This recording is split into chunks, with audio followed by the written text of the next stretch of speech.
So let's say the coffee is 500 rupees for 250 grams, and you paid me 500 rupees, but I just give you 50 grams of coffee. You would definitely feel unfair in that equation. And that's logical. Just like that, how we were discussing about consumption and actually doing something about it, I think the equation is similar, like how much you put in and how much you get out of it.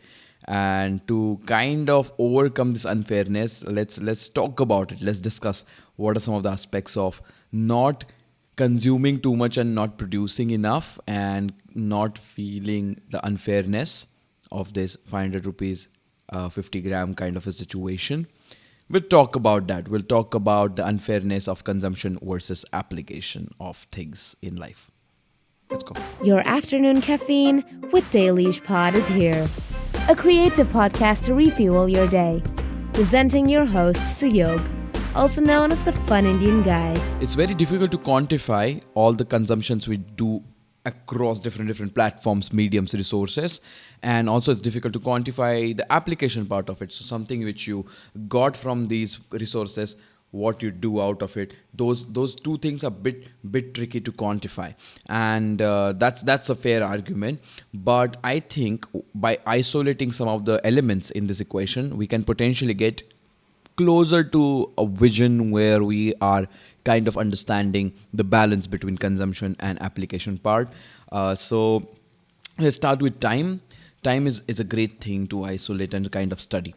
So let's say how much time we spend consuming something against how much time we spend doing something about it or doing or creating. It is a fair argument. And in this, we can also consider a time where you're just sitting and thinking about different things, because it's potentially part of the application. So you don't have to really create or execute, but even thinking about it, brainstorming, ideating, those things can be part of the application process. So this particular example of time is very important. It's very tricky as well. How do we understand how much time are we spent in consuming?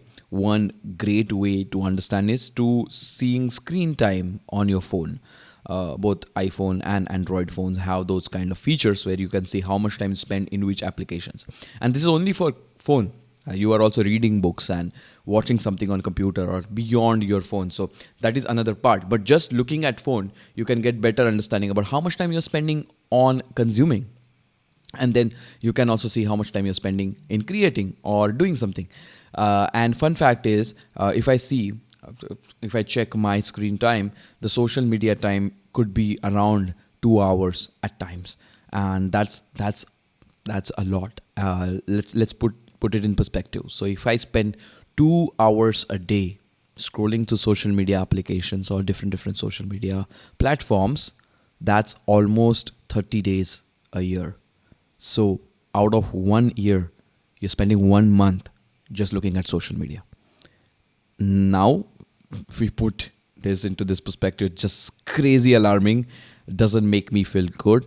But as we are aware, or we are getting into the awareness factor, that's already a good beginning. So if I'm spending 2 hours a day consuming stuff, random stuff, sometimes mindlessly consuming stuff, then how can I match that with action? How can I match that with creation? The simple math would be to at least pass the 2 hour mark. So basically sitting down and doing stuff for more than 2 hours. And that way you can kind of balance. Of course, you can reduce the consumption time as well.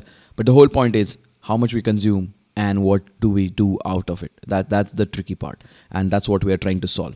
So run this kind of audit with your work as well, with your lifestyle as well.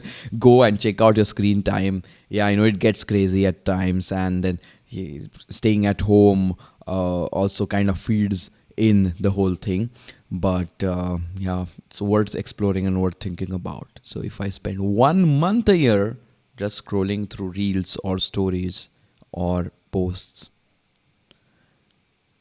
that's a lot, man. Because 6 months though you're sleeping, because half of the, not 6 months, let's say if you sleep for 8 hours a day, that is 4 months a year on average.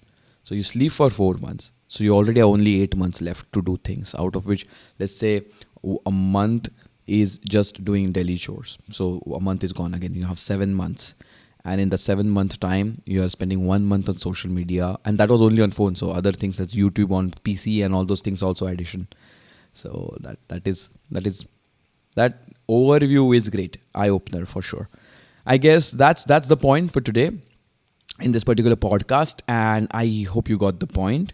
And the whole point is not to get depressed or not to get sad by all these things or not to feel low. The point is, if I know that I'm spending 2 hours a day on something which involves a lot of consuming, let me also spend more than 2 hours, at least more than 2 hours, on doing something about it.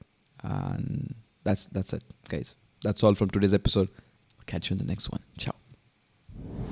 If you like what we do, then make sure to follow Dailyish Pod wherever you listen to podcasts, as well as on Instagram.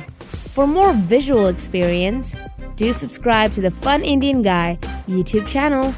Until next time, have fun.